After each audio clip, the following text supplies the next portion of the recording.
marinate on this. Imagine if you're that powerful that you literally own the majority of nations on Earth and most of the world's GDP. If you had an agenda, is there anything that would be able to prevent you? Would people in power or of fame be able to speak out against you without it having dire consequences? Really consider that kind of wealth and power. It is becoming more and more evident we have been deceived on the true nature of our Earth.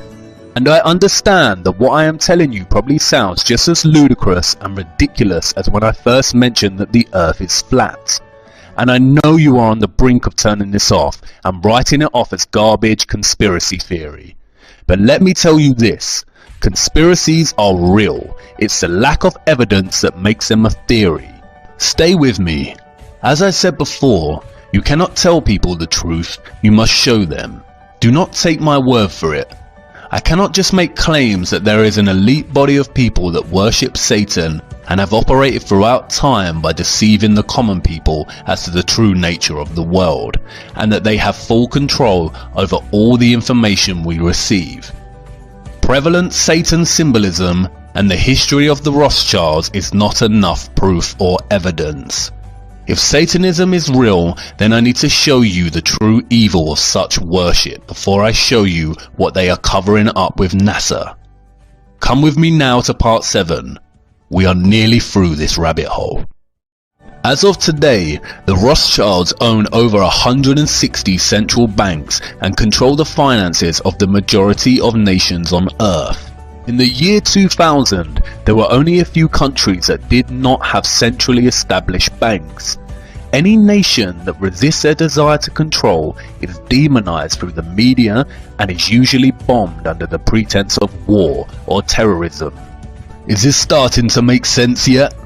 As we saw in the previous episode, all wars are deliberately choreographed, as are all politics.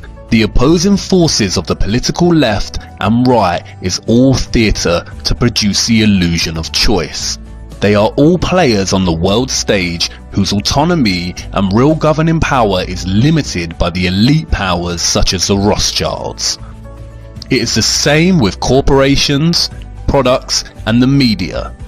The illusion of choice, when in fact they are all owned by the same top of the pyramid companies that are in the pockets of the Rothschild elite.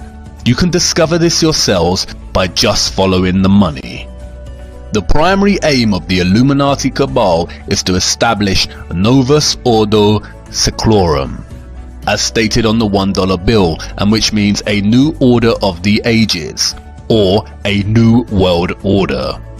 The agenda of this order is to establish a globalist one world government, with a world military, centralized banking, health, education and religion. Here we can see the former Israeli president Shimon Peres, a Rothschild puppet, meeting with the Pope to discuss uniting all religions under one world religion.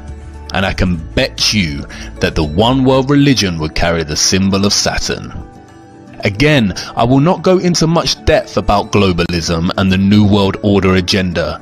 There is a wealth of material on the internet if you are interested. The Rothschilds and the Rockefellers are just one of the many governing cabal elite families that run and rule our world. Doing justice to the complexity of this would require its own video series.